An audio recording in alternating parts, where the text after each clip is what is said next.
Selamat sore teman-teman mudaku, sahabat-sahabat mudaku. Sore ini sambil menikmati kopi asli dari lereng Merapi, saya ingin menyampaikan sebuah opini berkaitan dengan fenomena politik yang marak akhir-akhir ini. Fenomena itu adalah munculnya relawan-relawan di dalam pilpres, dalam pencalonan seseorang menjadi calon presiden. Sebenarnya sudah lama, 2014 dulu sudah ada fenomena ini. Cuma belakangan ini marak dan ada aura yang nampaknya berbeda begitu. Nah, menariknya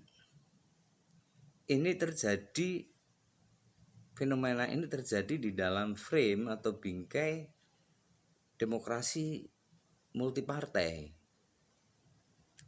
Seharusnya kalau demokrasi multipartai itu berjalan dengan baik dan sehat, fenomena semacam itu tidak perlu muncul. Semua akan tersalur lewat partai. Nah, saya akan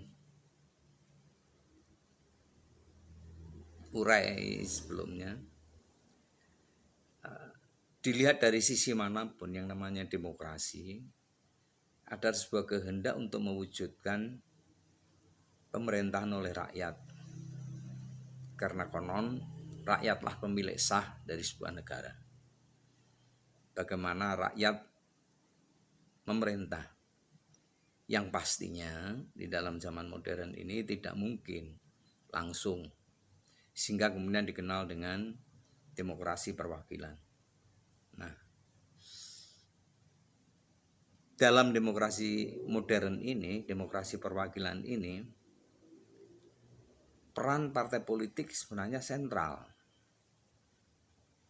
Karena dia menjadi komunikator antara basis rakyat dengan perwakilan-perwakilan merah di ruang kekuasaan.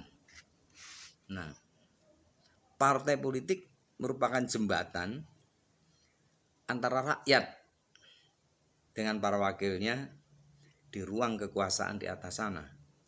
Karena tidak mungkin rakyat bersuara sendiri. Dalilnya kan begitu.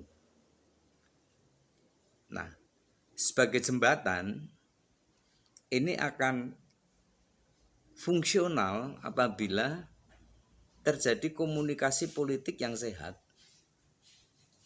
antara partai politik dengan rakyatnya.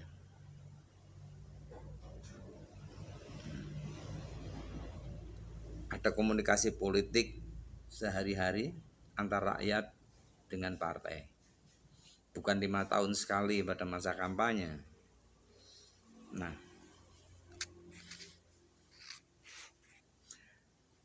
dalam komunikasi politik ini, partai mendengarkan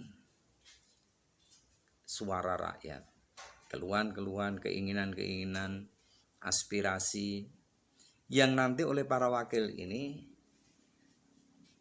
disampaikan di ruang kekuasaan untuk diperbincangkan dan kemudian memunculkan kebijakan-kebijakan tertentu yang tentunya kalau komunikasi ini berjalan dengan baik, kebijakan-kebijakan itu akan mencerminkan kehendak-kehendak atau aspirasi rakyat.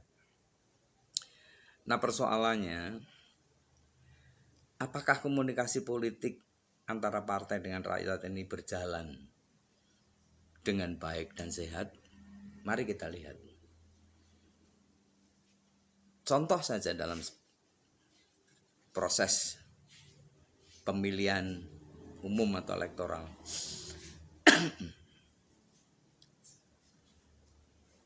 Para calon disusun oleh partai.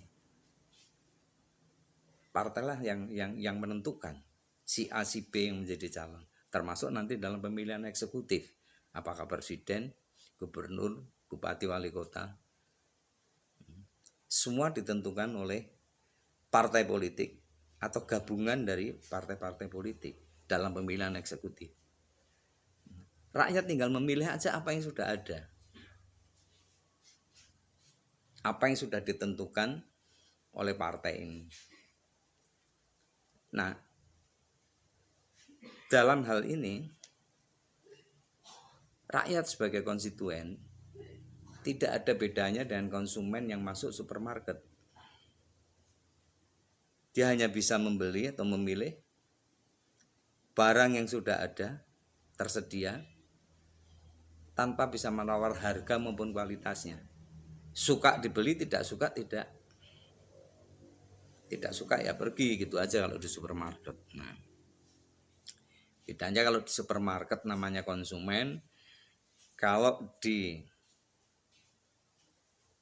proses elektoral ini disebut konstituen. Tidak ada bedanya antara konstituen dengan konsumen.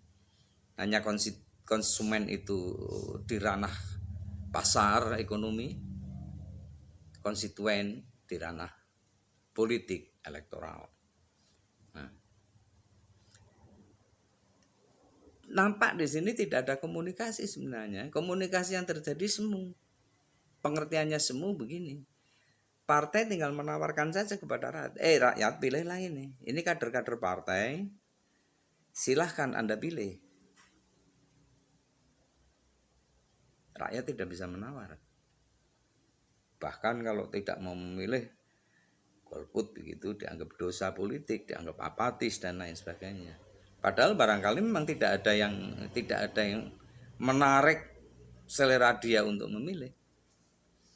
Nah, termasuk di dalam pencalonan presiden misalkan. Partailah yang menentukan siapa yang akan menjadi calon.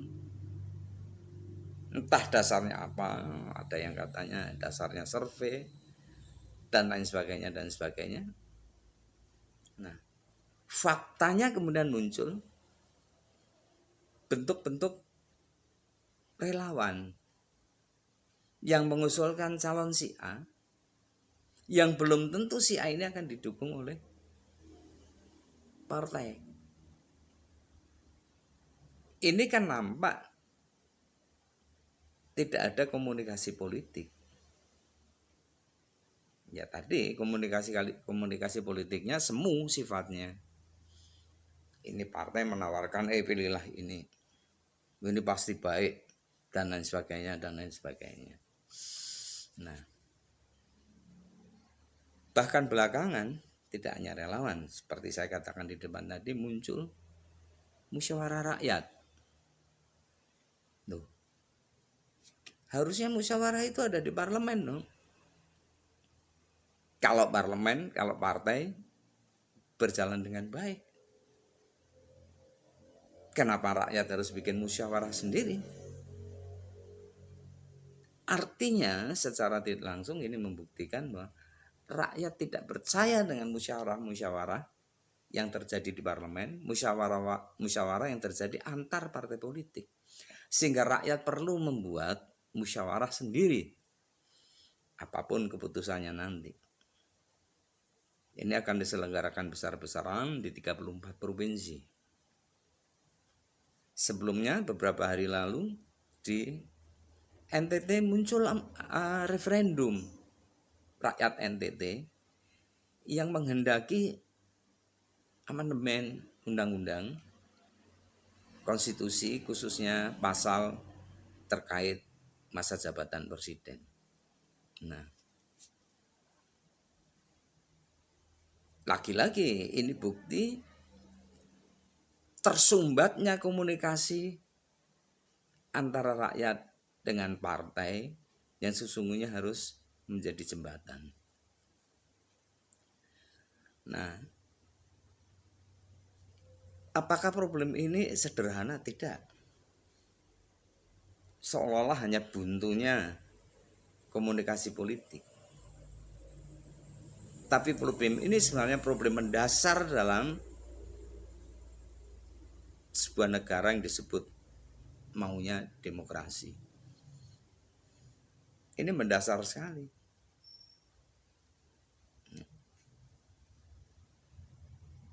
Bisa jadi kalau kebuntuan ini tidak diatasi,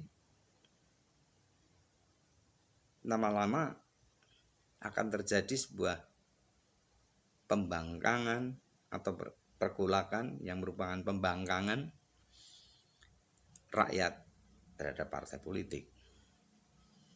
Pada sebuah negara otoriter, negara fasis, pergolakan politik adalah rakyat versus negara atau versus kekuasaan. Nanti kalau komunikasi politik ini buntu, komunikasi politik antara partai dengan rakyat ini buntu, pergolakan yang akan terjadi dalam situasi elektoral ini rakyat versus partai politik. Jangan salahkan rakyat. Kalau suatu saat rakyat membangkang terhadap partai politik dan punya kehendak lain di luar kehendak partai politik,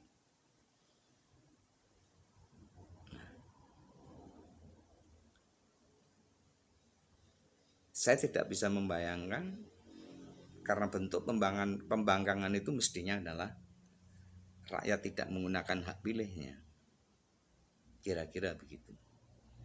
Bayangkan jika di dalam proses elektoral pemilih itu hanya 20%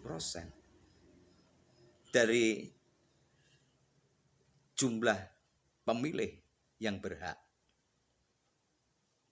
Hanya 20%. Secara elektoral siapapun yang terpilih sah. Legal. Tapi kalau dihitung persentase dari jumlah populasi pemilih, dia tidak bisa dikatakan legitimate. Dan bagaimana jadinya pemerintahan yang tidak legitimate ini? Nah, ini problem kita semua.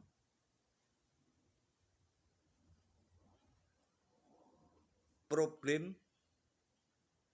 terutama para sahabat muda yang akan menghadapi ini 5 atau 10 tahun yang akan datang. Bahkan mungkin dalam pemilu ke depan fenomena itu sudah semakin nampak. Itu opini ringkas saya. Selamat sore. Salam dari lereng